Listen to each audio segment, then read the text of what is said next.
अस्सलाम वालेकुम।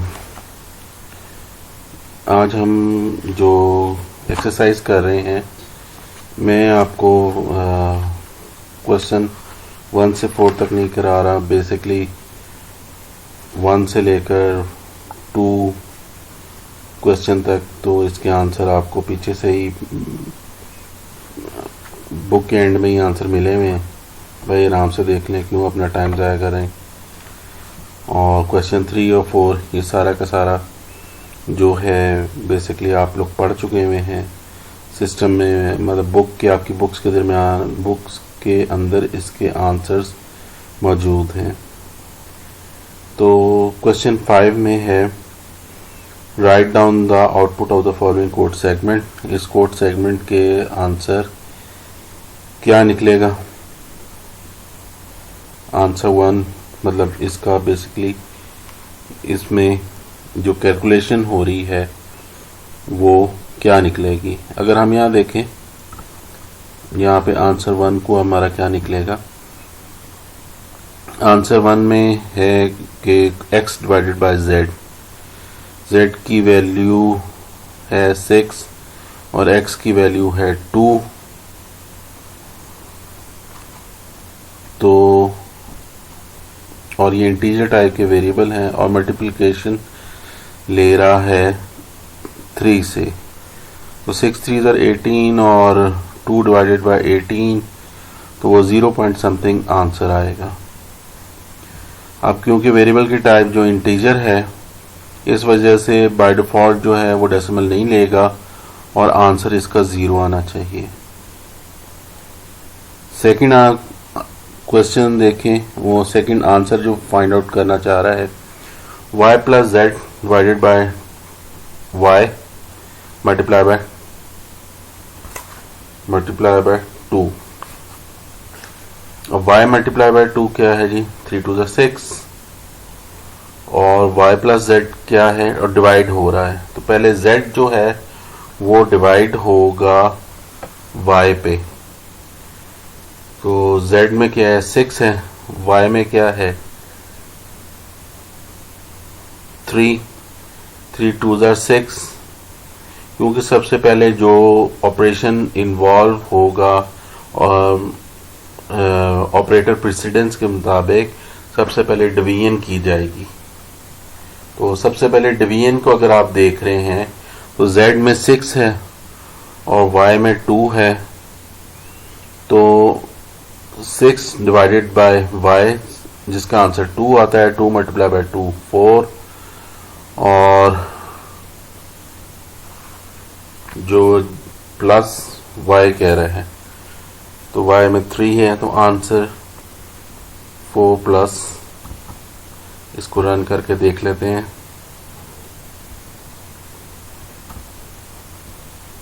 आंसर आया जी 7।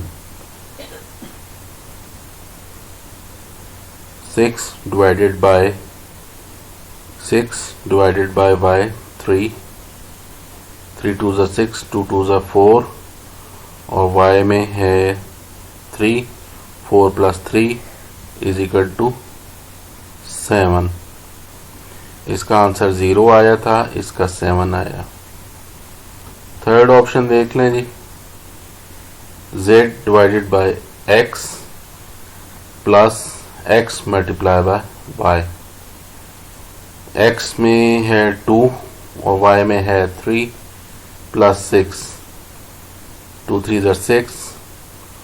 और z divided by x, z में है 6 और x में है 2 2 3 6।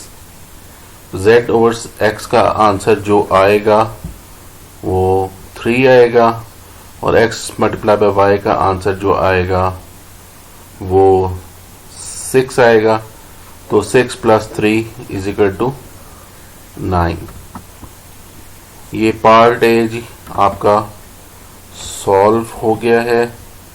अब पार्ट बी की तरफ चलते हैं।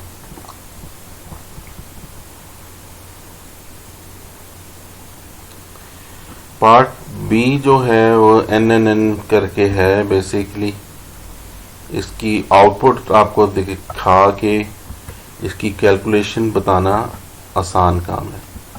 तो मैं कंपाइल एंड रन कर रहा हूँ। ये देखें जी, प्रिंट एफ का पहला फंक्शन चला, डबल एन प्रिंट हो गया। और उसके बाद देखें स्लैश एन दो खाली जगहें आई, फिर स्पेस दी उसने। स्पेस देने के बाद उसने 3 दफ़ा एन को प्रिंट किया, फिर स्लैश एन एक और दफ़ा एन की लाइन प्रिंट हुई और चौथी लाइन में आके 4n प्रिंट हो गया। फिर टी के साथ क्योंकि स्लैश नहीं लिखा हुआ था तो 5th लाइन में /5 प्रिंट हो गया और उसके बाद स्लैश यहाँ पे आके /t को हुआ तो 5 दफ़ा स्पेसेस आ गई। अब उसके बाद सेकंड लाइन शुरू हो गई। सेकंड लाइन में double n space /n space double n और /n और उसके बाद \n। तो \n ने बाय डिफॉल्ट एक लाइन का हिसाब किताब दे दिया। इसको अगर मैं अपने हिसाब से लिखूं आपको समझाने के लिए, तो यहाँ पे मैं डाल देता हूँ 1, यहाँ पे मैं डाल देता हूँ 2 और यहाँ पे डाल देता हूँ मैं 3, यहाँ पे डाल देता हूँ मैं 4। ठीक है जी। और यहाँ पे कुछ नहीं डाल रहा और यहाँ पे आके मैं इसको 5 प्रिंट कर देता हूँ। अब दोबारा इसको रन कर रहा हूँ, एग्जीक्यूट करवा रहा हूँ। NN पहली लाइन में आ गया। ठीक है जी। अब मैंने 1 प्रिंट किया /n और उसने मुझे स्पेस दिया इस जगह पे और फिर जंप किया /n करके सेकंड लाइन पे गया। लाइन नंबर 2 मेरी स्टार्ट हुई, स्पेस के साथ /n प्रिंट हुआ। फिर लाइन नंबर 3 पे गया और /n के बाद वहाँ पे /n प्रिंट हुआ 3 के बाद। और फिर 4 देखें, 4 प्रिंट हुआ और उसके बाद /t हुआ और टैब आ गया। टैब आने के बाद नेक्स्ट लाइन अगर आप देखें,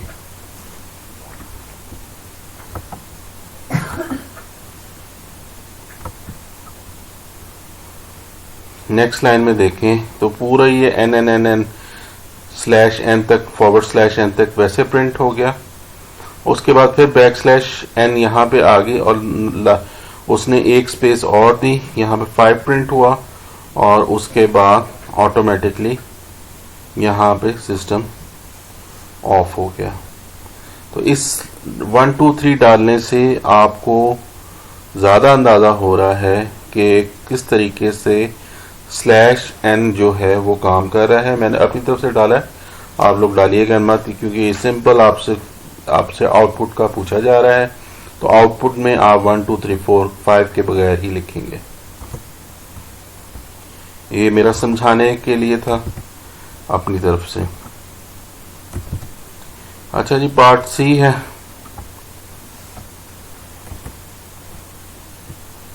पार्ट सी आपके सामने है जी। अब यहाँ पे A में =4 है, B एम्प्टी है, C में फ्लोट टाइप ली गई है और 2.3 कर दी गई है।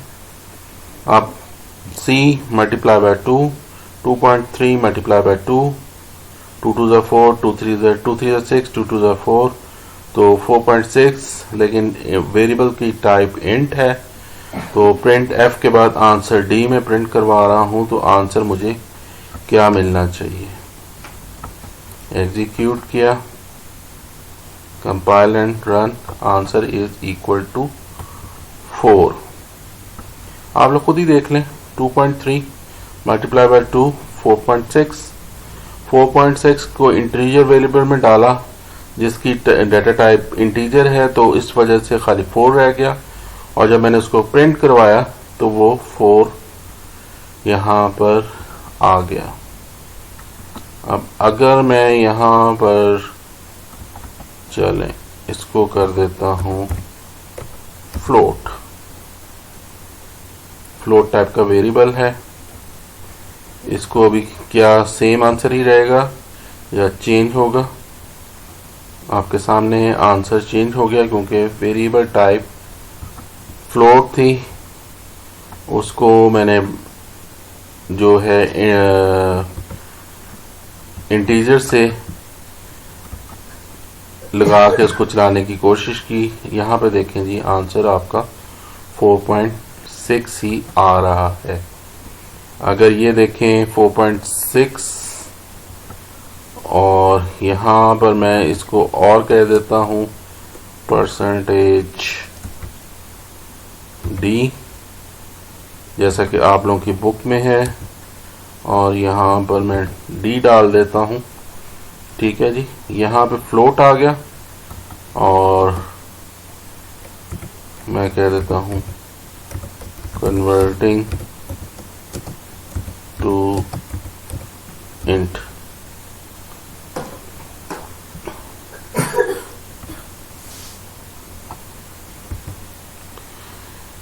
Execute, compile and run.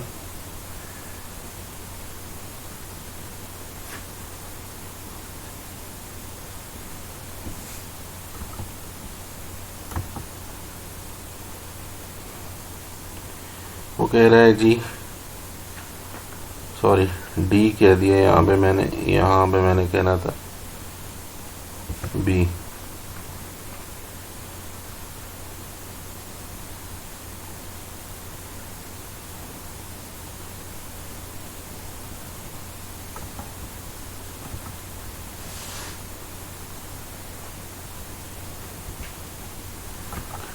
यहाँ पे आना था बी, अभी मैंने फ्लोट किया हुआ था, चलें इंट करना था, इस वजह से ये गलती हो रही है। चलें, ये हो गया जी आपका पार्ट सी।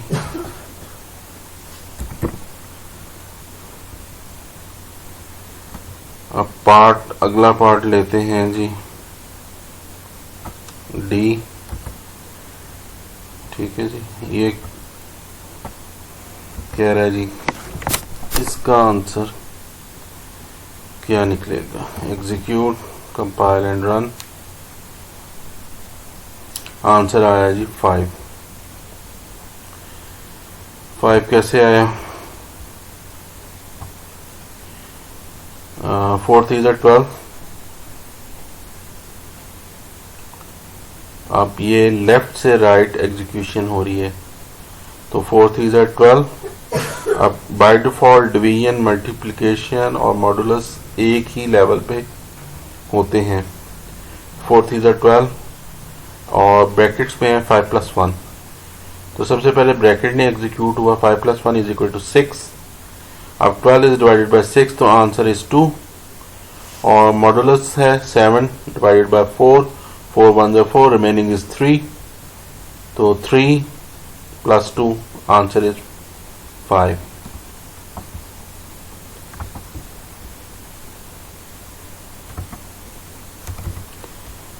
अब पार्ट ई को देखते हैं हम लोग।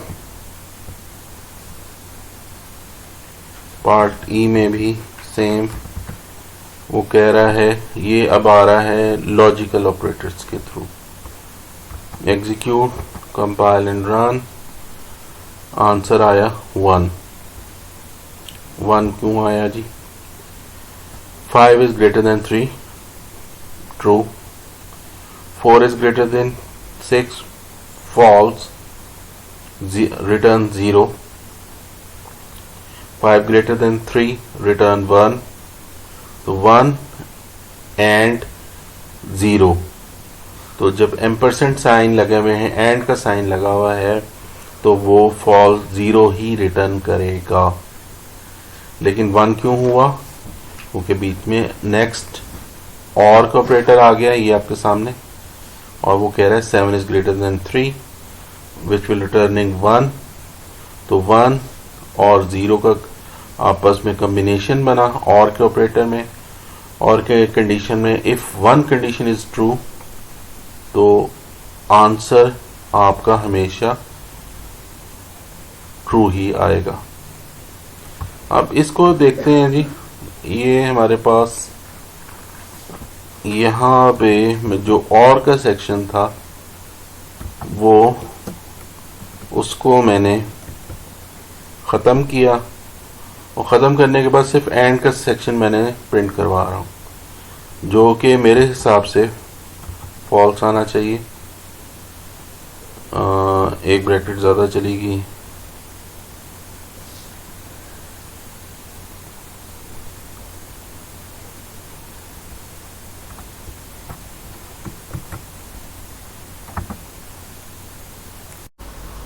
ये अब क्वेश्चन नंबर 6 देख रहे हैं।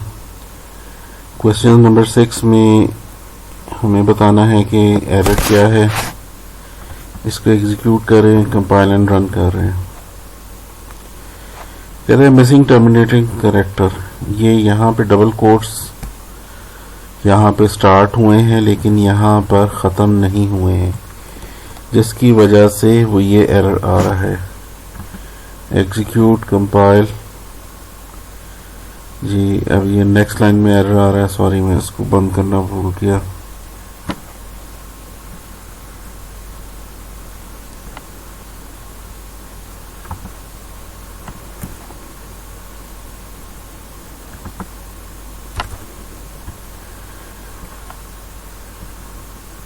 जी बंद हो गया। अब दोबारा कंपाइल करते हैं।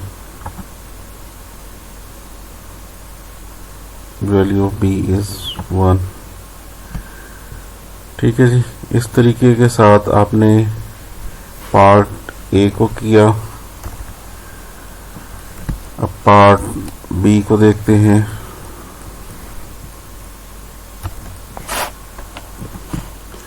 जी अब पार्ट बी को देखें।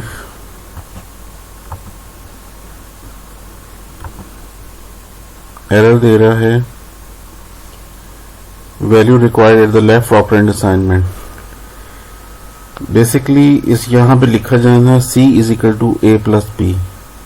यहाँ पे लिखा जा रहा है a plus b is equal to c, तो इस वजह से ये एरर आ रहा है। अब यहाँ पे c is equal to a plus b कर देंगे तो ये एरर सॉल्व हो जाएगा।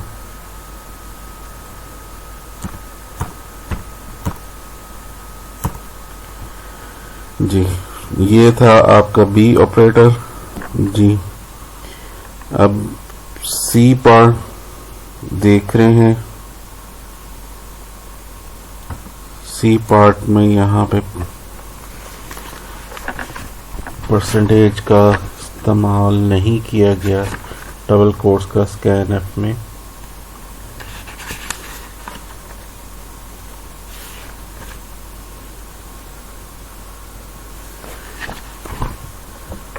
यहाँ पर भी नहीं लिखा गया।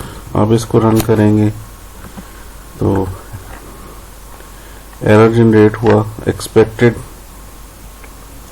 Expression before percentage sign. यहाँ डबल कोट्स और यहाँ पे डबल कोट्स करेंगे। डबल कोट्स मिसिंग है। इसको दोबारा कंपाइल एंड रन कर लें।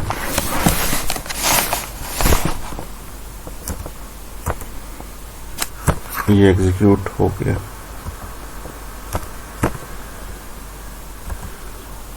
अब अगला पार्ट देखते हैं जी।